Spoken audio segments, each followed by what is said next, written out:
তার ইয়াত্তা নেই, মাথা ঘুরিয়েছে তাদের। খুঁজে পেয়েছে 8 রাকাত তারাবি।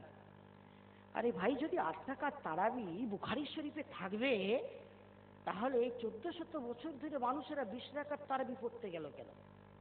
রমজান মাসে ইফতারি করেছে, খুব পেঁজি খেয়েছে, পেট ফাঁপ দিয়েছে, সারাদিন না খেয়ে পেঁজি খেয়ে ক্লান্ত হয়ে গেছে, একটু ঘুমাবে, 8 রাকাত পড়লে তো খুব ভালো হয়। আরে 20 রাকাতে কেন গেল? আজ 1500 বছর ধরে কাবার আঙিনাতে 20 রাকাত তারাবি হচ্ছে, মসজিদে নববীতে 20 রাকাত তারাবি হচ্ছে। গাঁজাখোরেরা চলে এসেছে, বুখারী শরীফের হাদিস খুঁজে পেয়েছে, 8 রাকাত তারাবি রাখি, বুখারী থেকে প্রমাণ হচ্ছে। ইমাম বুখারীর ডাইরেক্ট ছাত্র ইমাম তিরমিজি শরীফে তারাবি নামাজ সম্পর্কে বিভিন্ন উক্তি উদ্ধৃত করেছেন। ইমাম মালিকের কথা উদ্ধৃত করেছেন, মদিনাওয়ালাদের কথা বলেছেন, মক্কাবাসীদের কথা বলেছেন, 20 রাকাত তারাবির কথা বলেছেন, 8 রাকাত তারাবির কথা বলেননি। ইমাম তিরমিজি ইমাম বুখারীর ডাইরেক্ট ছাত্র, তিনি 8 রাকাতের কথা উল্লেখ করলেন না।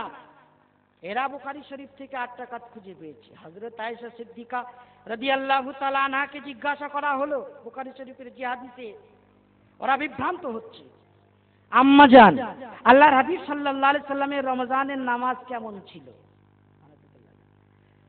হযরত আয়েশা সিদ্দিকা বললেন যে আল্লাহর হাবিব সাল্লাল্লাহু আলাইহি ওয়াসাল্লাম রমজান মাসে আর রমজানের বাইরে 11 রাকাতের বেশি পড়তেন না। 11 রাকাতের বেশি পড়তেন না। আহলে হাদিস ভাইরা বলছেন, এই তো 8 রাকাতের হাদিস হয়ে গেছে, হলো 11 আর হয়ে গেছে 8। তারা ব্যাখ্যা করছে নিজের পক্ষ থেকে। আবু হানিফা রাহমাতুল্লাহ আলাইহি ব্যাখ্যা করলে সেটা ধর্তব্য হয় না। হাদিসে 8 শব্দ নেই, 11 শব্দ আছে, নিজেরা সেটা 8-এ নিয়ে আসলেন বিভিন্ন রকমের ফন্দি করে। ভালো করে শুনুন, হযরত আয়েশা সিদ্দিকা কি জবাব দিলেন যে আল্লাহর হাবিব সাল্লাল্লাহু আলাইহি ওয়াসাল্লাম রমজান মাসে এবং রমজানের বাইরে 11 রাকাতের বেশি পড়তেন না। জবাবটা খেয়াল করুন, রমজানে আর রমজানের বাইরে কোন নামাজ? যে নামাজ রমজানে হয় রমজানের বাইরে হয়। মা কানা ইয়াজিদু ফি রমাযান ওয়ালা ফি গায়রিহি। রমজান আর রমজানের বাইরে তিনি 11 রাকাতের বেশি পড়তেন না। এই রমজানের বাইরের শব্দ দ্বারা বোঝা গেল হযরত আয়েশার জবাব সেই নামাজ সম্পর্কে যেটা রমজানের বাইরেও পড়া হয়। ও ভাই, আপনাদের এখানে আহলে হাদিসেরা রমজানের বাইরেও কি তারাবি নামাজ পড়ে? আমি এমন এলাকার ছেলে যে সেখানে আহলে হাদিস ভাইরা নেই, এদের ভাবটা লেখালেখির মাধ্যমেই বুঝেছি। আপনাদের এলামবাজার এলাকা আহলে হাদিস ভাইরা বেশ পার্সেন্টেজে আছে, জানি না রমজানের বাইরেও হয়তো তারা তারাবি পড়েন। রমজানের বাইরে 11 রাকাতের বেশি পড়তেন না। এই রমজানের বাইরে শব্দ দ্বারা বোঝা গেল হযরত আয়েশা সিদ্দিকার জবাব ওই নামাজ সম্পর্কে যেটা রমজানের বাইরেও পড়া হয় সেটা তাহাজ্জুদ নামাজ। আর শুনলেন, হযরত আয়েশা সিদ্দিকা রাদিয়াল্লাহু তাআলা আনহার ইন্তেকাল পর্যন্ত মসজিদে নববীতে 45 বছর 20 রাকাত তারাবি নামাজ হয়েছে। হযরত উমর রাদিয়াল্লাহু তাআলা আনহুর কাছে আছে বড় জামাত রূপে 20 রাকাত তারাবির ব্যবস্থা করেছিলেন 14 হিজরিতে। হযরত আয়েশা সিদ্দিকা রাদিয়াল্লাহু তাআলা আনহার ইন্তেকালের সাথে হিসাব করে দেখা যাচ্ছে যে তার হুজরা সংলগ্ন মসজিদে নববীতে তার জীবদ্দশায় 45 বছর 20 রাকাত তারাবি নামাজ হয়েছে। একদিনের জন্য হযরত আয়েশা নিজের ওই হাদিসটি 20 রাকাত ওয়ালাদের বিরুদ্ধে পেশ করেছিলেন। আহলে হাদিস ভাইরা পেশ করতে পারবেন? যদি ওটা তারাবি সম্পর্কেই হবে, 45 বছর হযরত আয়েশা সিদ্দিকা রাদিয়াল্লাহু তাআলা আনহার সামনে মসজিদে নববীতে 20 রাকাত তারাবি হচ্ছে, তিনি কোনোদিন নিষেধ করলেন না কেন? বোঝা গেল ওটা তারাবির হাদিস নয়, ওটা তাহাজ্জুদের হাদিস। কিন্তু বিড়াল স্বপ্ন দেখলে ইঁদুরই ডাকে, বিড়াল স্বপ্ন দেখলে ইঁদুরই ডাকে। তারাবি 8 রাকাত প্রমাণ করতে হবে। আমি দক্ষিণ দিনাজপুরে আহলে হাদিস ভাইদের কাছে চ্যালেঞ্জ ছুড়েছিলাম যে আজ থেকে 200 বছর আগে পৃথিবীর কোথায় কোনো জায়গায় কোনো মসজিদে আমেরিকায়, লন্ডনে, আরব আজমে যেখানে হোক কোনো মসজিদে 8 রাকাত তারাবি হয়েছে, একটা মিসাল আমাদের সামনে দেখান। আজ থেকে 200 বছর আগে পৃথিবীর কোন জায়গায় কোন মসজিদে 8 রাকাত তারাবি হয়েছে, আহলে হাদিস ভাইয়েরা একটা দৃষ্টান্ত দেখা পারবে না। 20 রাকাত তারাবির উপরে উম্মতের ইজমা আছে। হযরত ওমর রাদিয়াল্লাহু তাআলা আনহু 14 হিজরিতে 20 রাকাত তারাবি উপরে উম্মতকে জমা করেছিলেন। তার আগে কয় রাকাত হয়েছিল? কোন সহিহ হাদিসের বয়ান নেই। আল্লাহর হাবিব সাল্লাল্লাহু আলাইহি ওয়াসাল্লাম জামাত সহ 3 দিন তারাবি নামাজ পড়িয়েছিলেন। বাকি তারাবি নামাজ পড়েননি কথা বলা যাবে না, কারণ বুখারীর অন্য হাদিসে আছে আল্লাহর হাবিব সাল্লাল্লাহু আলাইহি ওয়াসাল্লাম যখন একটা নামাজ পড়তেন সেটা ছাড়তেন না। হ্যাঁ, জামাতের সাথে তিনি পড়েছিলেন মাত্র 3 দিন। তবে কয় রাকাত পড়েছিলেন কোন সহিহ হাদিসে তার পাতা নেই। হযরত আবু বকর কয় রাকাত পড়তেন কোন সহিহ হাদিসে তার বিবরণ নেই। হ্যাঁ, হযরত ওমর রাদিয়াল্লাহু তাআলা আনহু তিনি 20 রাকাত তারাবির উপরে উম্মতকে জমা করেছিলেন।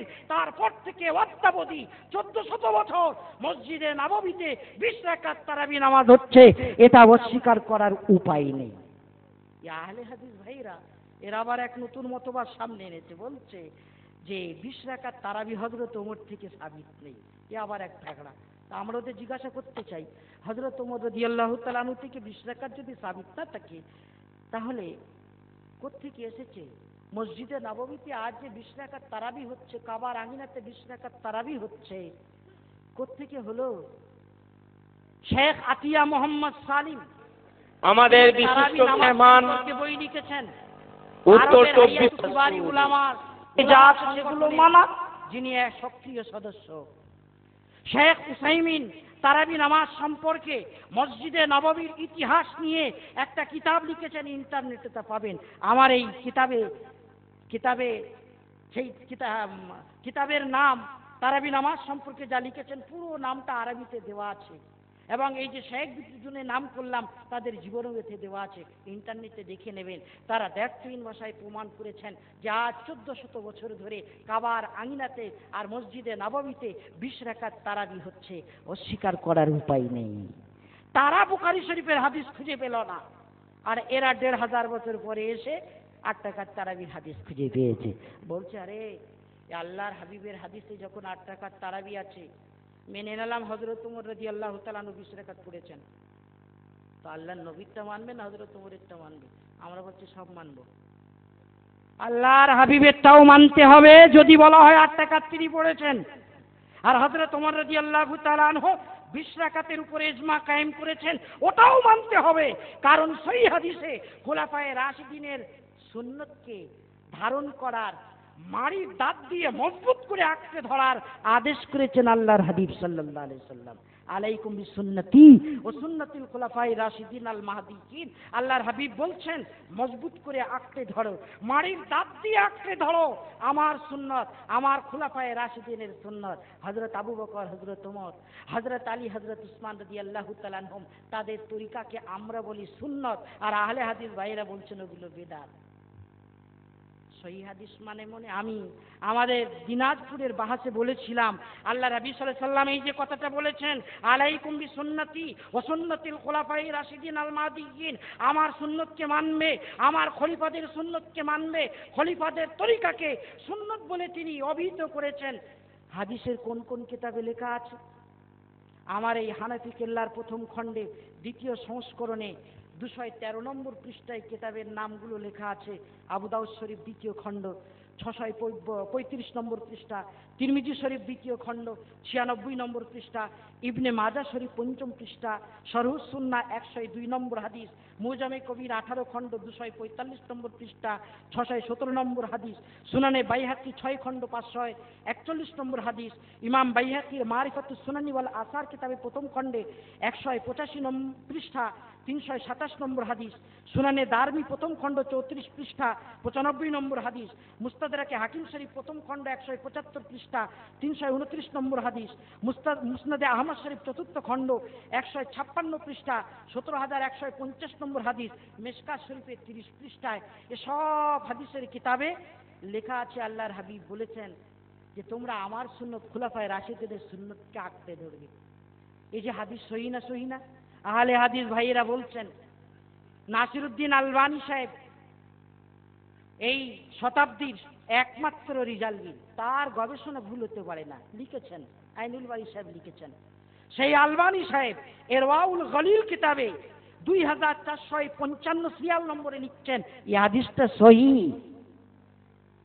সহি হাদিসে আল্লাহর হাবিব বলছেন খোলাফায়ে রাশিদিনের সুন্নত আঁকড়ে ধরো। ওরা বলছে 20 রাকাত তারাবি বেদাতে উমরি, আর জুমার যে আজান না ওটা বেদাতে উসমানী।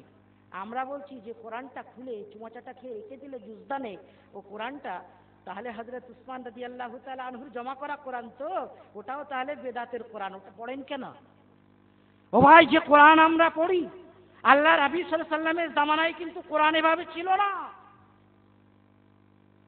আল্লাহর হাবিবের জামানার কোরআন সেই কোরআন সালাফি, যেটা লেখা ছিল কাপড়ে, যেটা লেখা ছিল পাথরে, যেটা লেখা ছিল উটের হাড়ে, যেটা লেখা ছিল খেজুর গাছের পাতায়।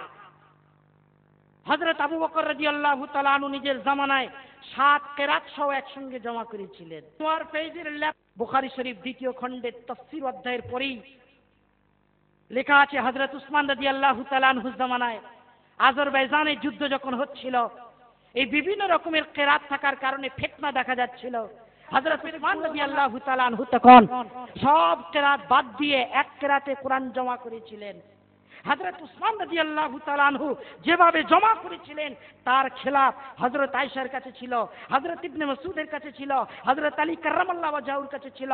আহলে হাদিস ভাইদেরকে জিজ্ঞাসা করি, আজও সৌদি আরব থেকে, আরবের বাদশার পক্ষ থেকে যে সমস্ত কোরআনগুলো হজের মরশুমে আপনারা নিয়ে আসেন, দেখবেন আরবিতে লেখা থাকে আল মুসহাফুল উসমানী, আল মুসহাফুল উসমানী, হযরত উসমানের সংকলিত আল কোরআন। তাহলে আল্লাহর হাবিবের আল কোরআন গেল কোথায়? যদি জুমার আযান হয় বেদাতে উসমানী, 20 রাকাত তারাবি হয় বেদাতে উমারি, বলতে হবে আপনাদের মাদ্রাসায়, আপনাদের পকেটে, আপনাদের সিরায় যে কোরআন আছে ও কোরআনও বেদাতি কোরআন, ও কোরআনকে বাদ দিয়ে পড়ুন। খুলাফায়ে রাশিদিনকে বাদ দিয়ে এক কদম আগে চলতে পারবেন না। আমার বন্ধুগণ, যাদের দৃষ্টতা খুলাফায়ে রাশিদিনের দিকে বেদাত শব্দে ছুড়ে দেয়, আমরা আমাদের উদারতা দেখাতে যে তাদেরকে আহলে হাদিস নামে আখ্যায়িত করছি।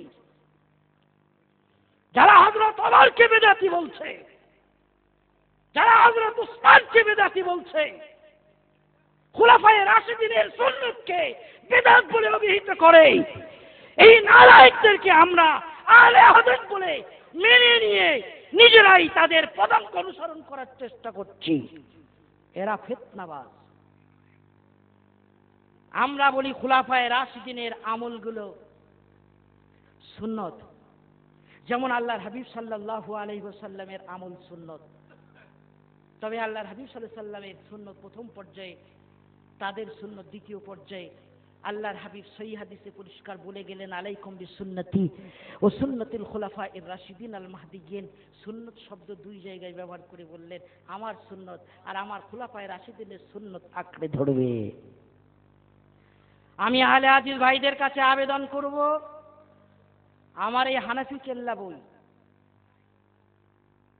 প্রথম খণ্ড, দ্বিতীয় খণ্ড প্রকাশিতব্য, আপনাদের এলাকায় 500 ছেড়ে যাচ্ছি, এলামবাজার এলাকায় 500 হানাফি কেল্লা বই ছেড়ে যাচ্ছি আজকে। এর আগেও এসেছে, ইনশাআল্লাহ এর পরেও আসবে, পড়বেন।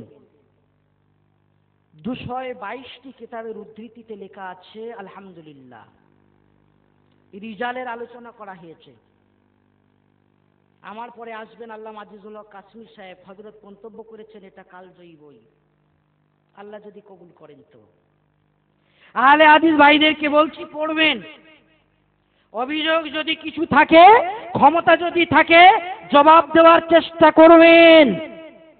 এই বইয়ের একদম শেষে আইনুল বারী সাহেবের নাম নিয়ে শিরোনামে প্রতিবাদ করা হয়েছে। আমি বলছিলাম আইনুল বারী সাহেব এখনো জিন্দা আছেন, যদি উনি চলে যেতেন পিছনে হক্কা হুয়া করা হতো। তিনি জিন্দা আছেন। আহলে হাদিস ভাইয়েরা তার কাছ থেকে আমার এই লেখনির জবাব চাবেন, আপনাদের জবাবের আশায় রইলাম। রিজালের আলোচনা করা হয়েছে, হাদিস সহিহ না হাদিস জয়ীফ এটা যাচাই বাছাই করতে গেলে জানতে হয় দুটি শাস্ত্র, রিজাল শাস্ত্র আর উসুলে হাদিস। রিজাল শাস্ত্রে 5 লক্ষাধিক মানুষের জীবন ইতিহাস জানতে হয়। আপনারা এই জলসায় কত মানুষ হবেন? হবে স্যার অনেক, সংখ্যায় বলতে পারছেন না। একজন বলছেন 50,000-এর চেয়ে বেশি। 50,000 নয়, 1 লক্ষ নয়, 5 লক্ষ মানুষের জীবন ইতিহাস, তাদের বায়োডাটা এর কষ্টি পাথরে রিজাল শাস্ত্রে যাচাই করে বলতে হয় হাদিস সহিহ না জয়ীফ। ও ভাই মাস্টার ডাক্তারদের কাজ জানতে হয় উসুলে হাদিস, তারপরে বলতে হয় হাদিস সহিহ না জয়ীফ। তাই আমি আমার এই হানাফি কেল্লা কিতাবে প্রতিটি মশলায় বেশ কয়েকবার শিরোনাম কায়েম করেছি, উলামাদের জন্য লক্ষণীয়। তার মানে ওটা নো এন্ট্রি এলাকা। যারা মাস্টার আছেন, ডাক্তার আছেন, উকিল আছেন, ব্যারিস্টার আছেন, শিক্ষিত মহল, গ্রাজুয়েট মহল, যারা নিজেদেরকে দিনী শিক্ষায় এতিম মানতে রাজি নন, ডাক্তার জাকির নায়েকের মতো মানুষ, তাদের নো এন্ট্রি এলাকা, তারা ওটা পড়বেন না। কারণ এই রোডে চলতে গেলে, ওটা পড়তে গেলে যে ডিগ্রি, যে যোগ্যতার প্রয়োজন আছে, আমার মাস্টার ডাক্তার উকিল ব্যারিস্টার ভাইদের কাছে সে সনদ নেই। দুঃখ নেবেন না, অনেকে শিক্ষিত ভাই আছেন, তাদের ডিগ্রি তাদের সনদ আমার মাথার উপরে, আমি তাদের সমাদর করছি। কিন্তু দিনী শিক্ষায় তারা যে একজন সাধারণ মানুষ, এটা কিন্তু বলতে আমার ভয় লাগছে না। আমার শিক্ষিত ভাইয়েরা সহিহ বুখারীর বাংলা অনুবাদ পড়ে, ব্যাগের ভিতরে সহিহ বুখারীর বাংলা অনুবাদ পড়ে আমল করছেন। আমি মার্কাজওয়ালি মসজিদে বলছিলাম যে আমাদের অ্যালোপ্যাথিক ঔষধগুলো কৌটোর গায়ে সব ইংরেজিতে লেখা থাকে, কি কি উপাদান দিয়ে তৈরি, কোন কোন রোগে কিভাবে কি ব্যবহার করতে হবে, ইংরেজিতে লেখা থাকে। আমি ওখানে বলছিলাম জুমার বয়ানে যে ভাই আপনারা পশ্চিমবঙ্গে বাস করেন না লন্ডনে? পশ্চিমবঙ্গে, মানে উত্তরে এত স্পষ্ট কেউ বলছেন না। পশ্চিমবঙ্গ বাঙালি না ইংরেজি ভাষী মানুষ? তো ওগুলো সব ইংরেজিতে লেখা কেন? বাংলায় লিখলে সুবিধা হতো না? সুবিধা হতো। কি সুবিধা হতো?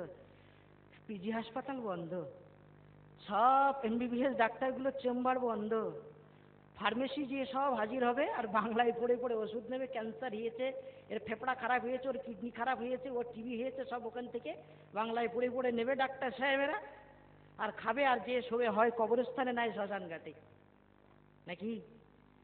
আমাদের শিক্ষিত ভাইয়েরা তারা বাংলায় অনুদিত বুখারী পড়ছেন, কোরআন পড়ছেন, তারা বলছেন তো আমরা বুঝছি, তো আমরা তো বুঝছি, তারা আমল করছেন। আর ইমাম মানার কি দরকার? আমরা নিজেরাই যে পাচ্ছি তার উপরে আমল করি। তো বুখারী শরীফে আছে আল্লাহর হাবিব হাত ঝাড়া দিয়েছিলেন। আদার ব্যাপারই জাহাজের সংবাদ, এদের জানা নেই টাইটানিক জাহাজ 1 নংটি মহাসাগরের তলদেশে বসে আছে, অহংকার চূর্ণ বিচূর্ণ হয়ে গেছে। যারা কলা গাছের ভেলা নিয়ে পার হতে চান তারা সাবধান। টাইটানিক জাহাজ 1 নংটি মহাসাগরের তলদেশ থেকে, এটাই তো বলছে আমাদের, সাবধান, ডিঙি নৌকার কাজ না। তো যারা আরবিও পড়তে পারে না, অবাক হলাম, সেদিন একটা বই পেয়েছি 3 তালাক সম্পর্কে, মুর্শিদাবাদের একজন লিখছেন, তিনি আরবিও জানেন না, সাধারণ শিক্ষিত মানুষ কোত্থেকে আহরণ করে 3 তালাক, 1 মজলিসের 1 তালাক প্রমাণ করছেন। একজন সাধারণ শিক্ষিত ভাই, ভাই এই হানাফি কেল্লা কিতাবে 3 তালাকের মশলা আলোচনা করা হয়েছে।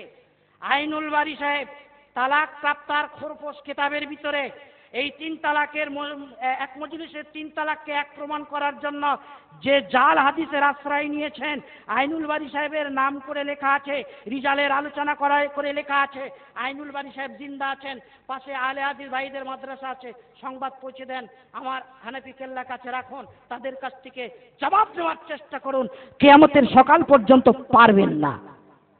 3 তালাককে 1 তালাক প্রমাণ করার জন্য আইনুল বারী সাহেব জাল হাদিসের আশ্রয় নিয়েছেন, নাম করে এটা লেখা আছে হানাফি কেল্লা কিতাবে। বুক ঠুকে বলে যাচ্ছি, পড়বেন, মশওয়ারা করার দরকার হলে, গঠনমূলক পরামর্শ দেওয়ার দরকার হলে, বাহাস মুনাজারা করার দরকার হলে, বলে যাচ্ছি এলম বাজার এলাকায় ইনশাআল্লাহ হাদিস